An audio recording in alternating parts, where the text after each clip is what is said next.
What keeps us healthy and happy as we go through life? If you were going to invest now in your future best self, where would you put your time and your energy? There was a recent survey of millennials asking them what their most important life goals were. And over 80% said that a major life goal for them was to get rich.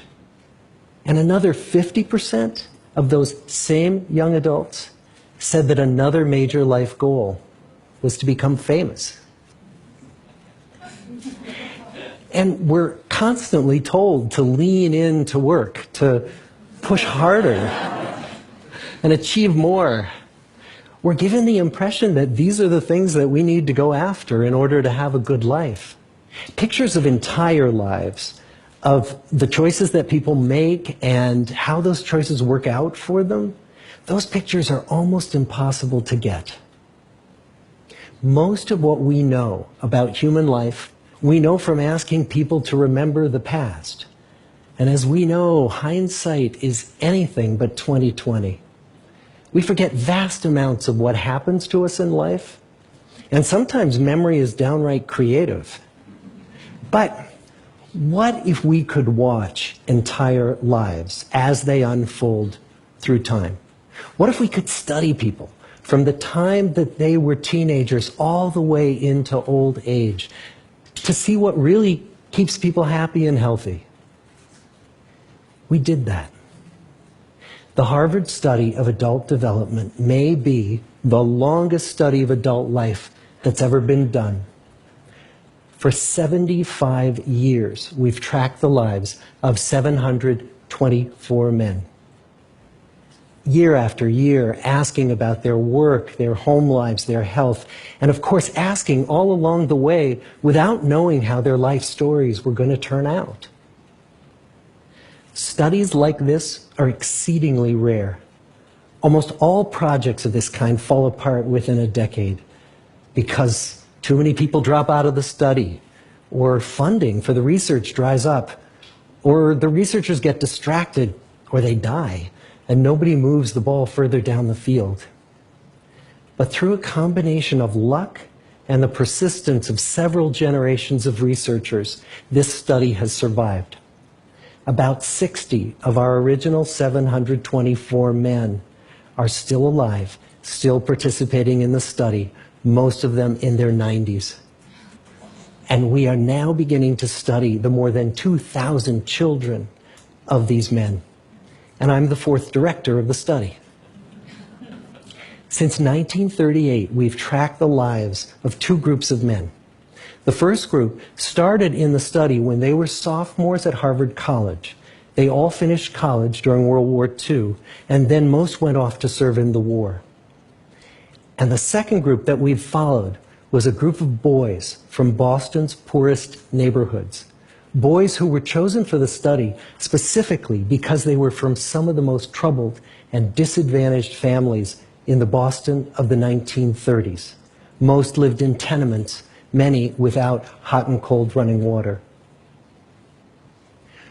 When they entered the study, all of these teenagers were interviewed, they were given medical exams. We went to their homes and we interviewed their parents. And then these teenagers grew up into adults who entered all walks of life. They became factory workers and lawyers and bricklayers and doctors, one president of the United States. Some developed alcoholism, a few developed schizophrenia. Some climbed the social ladder from the bottom all the way to the very top, and some made that journey in the opposite direction. The founders of this study would never in their wildest dreams have imagined that I would be standing here today, 75 years later, telling you that the study still continues. Every 2 years, our patient and dedicated research staff calls up our men and asks them if we can send them yet one more set of questions about their lives. Many of the inner city Boston men ask us, "Why do you keep wanting to study me? My life just isn't that interesting." The Harvard men never asked that question.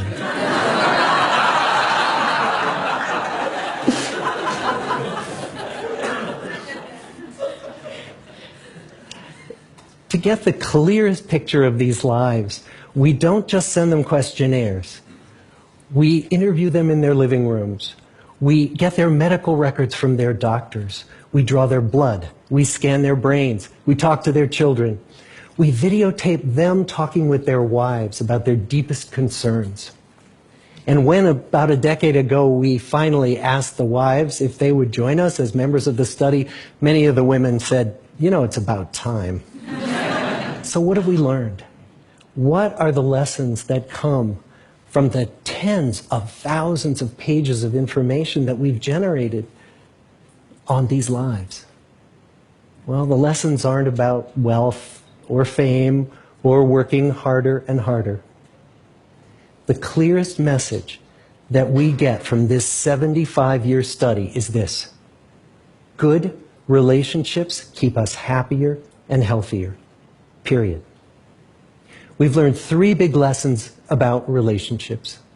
The first is that social connections are really good for us and that loneliness kills. It turns out that people who are more socially connected to family, to friends, to community are happier, they're physically healthier, and they live longer than people who are less well connected. And the experience of loneliness turns out to be toxic. People who are more isolated than they want to be from others find that they are less happy, their health declines earlier in midlife, their brain functioning declines sooner, and they live shorter lives than people who are not lonely. And the sad fact is that at any given time, more than 1 in 5 Americans will report that they're lonely. And we know that you can be lonely in a crowd and you can be lonely in a marriage. So the second big lesson that we learned is that it's not just the number of friends you have, and it's not whether or not you're in a committed relationship, but it's the quality of your close relationships that matters. It turns out that living in the midst of conflict is really bad for our health. High conflict marriages, for example, without much affection, turn out to be very bad for our health, perhaps worse than getting divorced. And living in the midst of good, warm relationships is protective.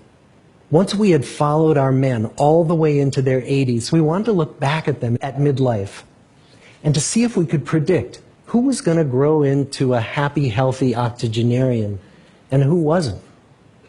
And when we gathered together everything we knew about them at age 50, it wasn't their middle-aged cholesterol levels that predicted how they were going to grow old. It was how satisfied they were in their relationships. The people who were the most satisfied in their relationships at age 50 were the healthiest at age 80. And good, close relationships seem to buffer us from some of the slings and arrows of getting old. Our most happily partnered men and women reported in their 80s that on the days when they had more physical pain, their moods stayed just as happy. But the people who were in unhappy relationships, on the days when they reported more physical pain, it was magnified by more emotional pain. And the third big lesson that we learn about relationships and our health is that good relationships don't just protect our bodies, they protect our brains. It turns out that being in a securely attached relationship to another person in your 80s is protective. That the people who are in relationships where they really feel they can count on the other person in times of need, those people's memories stay sharper longer. And the people in relationships where they feel they really can't count on the other one, those are the people who experience earlier memory decline. And those good relationships, they don't have to be smooth all the time. Some of our octogenarian couples could bicker with each other day in and day out. But as long as they felt that they could really count on the other when the going got tough, those arguments didn't take a toll on their memories. So, this message that good, close relationships are good for our health and well-being, this is wisdom that's as old as the hills. Why is this so hard to get and so easy to ignore? Well, we're human.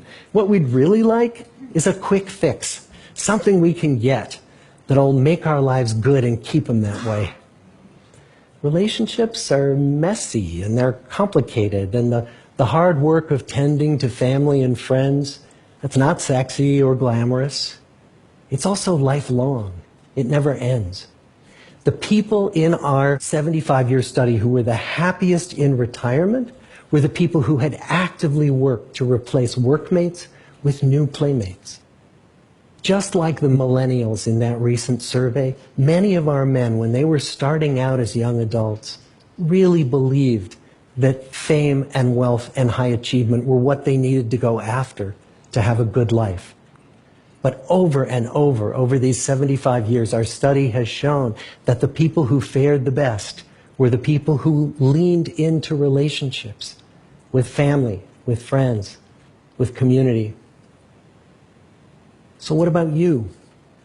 Let's say you're 25, or you're 40, or you're 60. What might leaning into relationships even look like? Well, the possibilities are practically endless.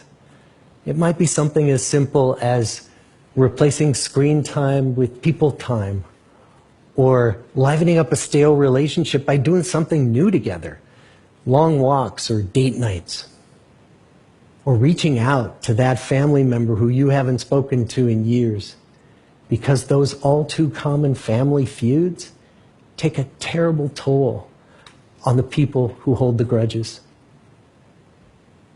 I'd like to close with a quote from Mark Twain.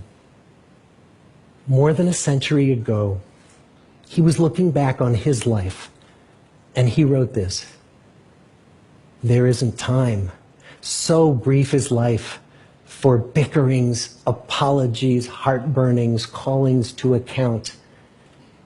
There is only time for loving, and but an instant, so to speak, for that." The good life is built with good relationships. Thank you.